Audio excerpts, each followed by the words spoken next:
Hello everyone, ఇది మీ నేత్ర. Thank you నాకు సపోర్ట్ చేసిన ప్రతి వాళ్ళకి ఇట్లనే సపోర్ట్ చేస్తుండండి. నా ఛానల్ని ఎవరైనా సబ్స్క్రైబ్ చేయకుండా చూస్తూ ఉంటే ప్లీజ్ సబ్స్క్రైబ్ చేసుకొని నాకు సపోర్ట్ చేయండి అని చెప్తూ, ఇంకా ఓటింగ్ గురించి మాట్లాడేదైతే 6 మెంబర్స్ నామినేషన్లో ఉన్నారు. ఆ 6 మెంబర్స్లో ఫస్ట్ ప్లేస్లో విష్ణుప్రియ ఉంది. విష్ణుప్రియ ఉంటుంది అని మెనీ పీపుల్ ఎక్స్పెక్ట్ చేసింటారు. ఎందుకంటే తనకి బయట ఉన్న ఇన్స్టాగ్రామ్ ఫాలోవర్స్ కానీ లేకపోతే యూట్యూబ్లో ఉన్న సబ్స్క్రైబర్స్ కానీ ఇంట్లో ఉన్న ఏ వ్యక్తి కూడా లేదు. సో అది తనకి ప్లస్ అయిందనే చెప్పొచ్చు.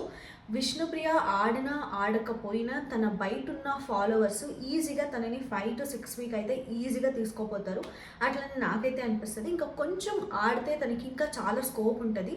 ఇప్పుడైతే అంత సీరియస్గా గేమ్ తను తీసుకోవట్లేదు. సో తీసుకుంటే మాత్రము తనకి చాలా వీక్స్ ఈజీగా సర్వైవ్ అయ్యే ఛాన్సెస్ అయితే ఉన్నాయి.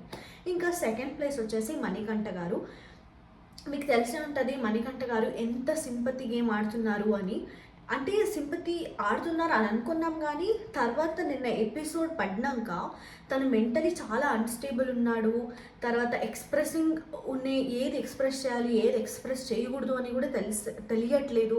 ఏమైనా బయటకు వెళ్ళిపోతే ఇట్లా నెగటివ్ ఎనర్జీ ఏమైనా బయట చాలా నెగిటివ్ అయిపోతున్నానా, ఇట్లా అన్నీ చాలా ఓవర్ థింక్ చేసేసి చాలా హైలీ మెంటలీ డిస్టర్బ్ అయిపోయినాడు. సో ఇదంతా చూసిన ఆడియన్స్కి ఆబ్వియస్లీ ఇది చాలా పాపం కదా అని సింపతి అయితే వచ్చేసింది. అప్పుడే almost 50 to 60% of the audience అయితే ఆల్రెడీ షిఫ్ట్ అయిపోయినారు. తన తన వాళ్ళ మైండ్లో ఓకే పాపం మణికంఠ ఇప్పుడన్నా కొంచెం ఫ్యూచర్ ఉన్నట్లా చెయ్యాలి అని ఓట్లు అయితే వేస్తున్నారు. సో దగ్గర దగ్గర ఆల్మోస్ట్ 18 to 19% ఓట్స్ అయితే మణికంఠకు దొరుకుతున్నాయి.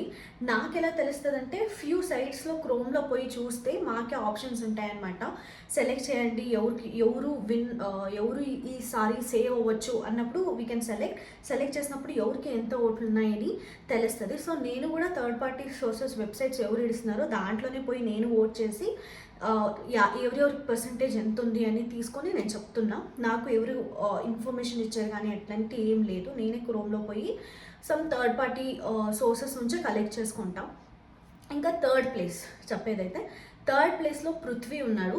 అవును, పృథ్వీ కన్నడ సీరియల్ కూడా చేసినాడు, మళ్ళీ తెలుగు సీరియల్ కూడా చేసినాడు. అవుట్ సైడ్ ఆ మనిషి బయట తెలుసు కాబట్టి. అంతేకాకుండా తన రిజర్వ్డ్గా తను క్యారీ చేసేది కానీ బిగ్ బాస్లో అన్వాంటెడ్ కన్వర్జేషన్ చేసేది కానీ లేకపోతే ఊరూరికే గొడవలు పడేది కానీ లేకపోతే అన్వాంటెడ్ రాంగ్ పాయింట్స్ మీద ఆర్గ్యూ చేసేది కానీ పృథ్వీ చెయ్యడు. సో ఈ బేసిక్ క్వాలిటీ అయితే ఆడియన్స్కి నచ్చుతుంది. మళ్ళీ తనని చూస్తే టాస్క్లో కూడా 100% ఇచ్చేలానే కనిపిస్తున్నాడు. సో థర్డ్ ప్లేస్లో ఇప్పుడైతే పృథ్వీ ఉన్నాడు. ఐ థింక్ తను కూడా టాప్ 5 కంటెస్టెంట్ అయ్యే వ్యక్తి అని నాకు అనిపిస్తుంది. I feel is very strong. So third ప్లేస్లో అయితే పృథ్వీ ఉన్నాడు. ఇంకా ఫోర్త్ ప్లేస్లో డిస్కస్ చేసేదైతే సోనియా ఉంది. యాక్చువల్లీ సోనియా చాలా అంటే చాలా బాగా గేమ్ ఆడుతూ ఉంది. మెంటలీ తను చాలా స్ట్రాంగ్ ఉంది. ఎందుకంటే 4-5 మెంబర్స్ ఎవరి మీదన్నా ఆర్గ్యుమెంట్లో అటాక్ చేస్తే at some point of time Dil become down. But Sonia అట్లా అస్సలు కాదు. పాయింట్ టు పాయింట్ పట్టేసి అవతల మనిషి మాట్లాడుతుంటే వాళ్ళని ఆపేసే ఒక కేపబిలిటీ ఉన్న అమ్మాయి. ఆర్గ్యుమెంట్లో అయితే ఇంతవరకు చాలా బాగా విన్ అయింది. మళ్ళీ చాలా అబ్జర్వెంట్గా ఉంటుంది, ప్రెజెన్స్ ఆఫ్ మైండ్లో ఉంటుంది, గేమ్లో 100% ఫోకస్ చేస్తూ ఉంది. కానీ తనకున్న చిన్న పొగురు అనేది కనిపిస్తూ ఉందేమో బయట. ఆడియన్స్ కొంతమందికి చాలా ఇష్టం అయ్యలేదు అట్లా పొగురుగా ఉంటే అమ్మాయిలు నాది అన్నట్లు కొంచెం ఆ నేచర్ తగ్గించుకుంటే సోనియా మాత్రం కిరాక్ కనిపిస్తుంది నాకు. హరియానా కానీ బిందు మాధవి కానీ వాళ్ళే కనిపిస్తారు నాకు ఈ సోనియాని చూస్తూ ఉంటే. ఎందుకంటే వాళ్ళు కూడా అంతే బోల్డ్గా మాట్లాడేవాళ్ళు, అంతే బోల్డ్గా ఉండేవాళ్ళు. సో సోనియా ఫోర్త్ ప్లేస్లో ఉంది. I think around 8 to 9% Sonia కోట్ పడినాయి. కానీ I think she deserves more. ఎందుకంటే అంత గట్టిగా ఉన్న మనిషే ఉండాలి, లేకపోతే చాలా బోర్ అయిపోతుంది. సోనియా మణికంఠ ఈ ఇద్దరు ఏమైనా సీజన్లో లేకపోయి ఉంటే ఫుల్ బోర్ అయిపోయేది అని నాకు అనిపిస్తుంది. ఇంకా ఫిఫ్త్ ప్లేస్లో మాట్లాడుకునేది అయితే భాష.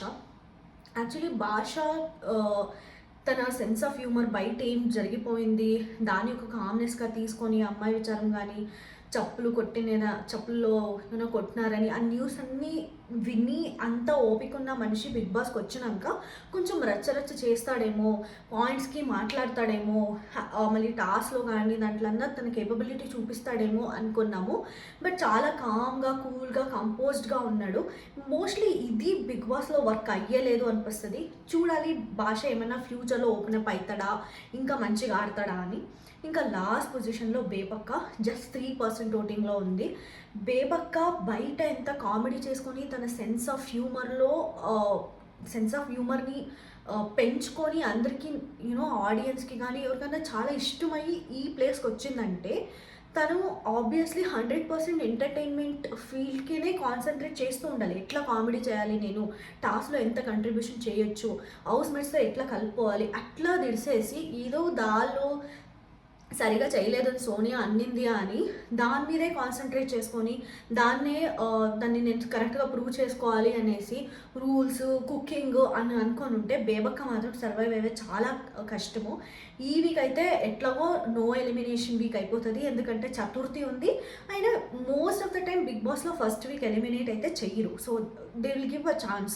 సరే ఇంకా కొంచెం 1 వీక్ అట్లా టైం ఇద్దాము కంటెస్టెంట్స్కి, ఎవరు నుంచన్నా మంచి కంటెంట్ రావచ్చు, ఫ్యూచర్కి మాకు దాని నుంచి కొంచెం హెల్ప్ అవ్వచ్చు అని బీబీ టీమ్ డెఫినెట్లీ కన్సిడర్ చేస్తారు. ఈ వీక్ నో ఎలిమినేషనే ఉంటుంది. కానీ ఈ వీక్లో ఏ ఓట్స్ పడినాయో అది నెక్స్ట్ వీకే పక్కా క్యారీ ఫార్వర్డ్ అవుతుంది. సో ఇది ఓటింగ్ రిజల్ట్స్ మీకు ఎలా అనిపిస్తుంది?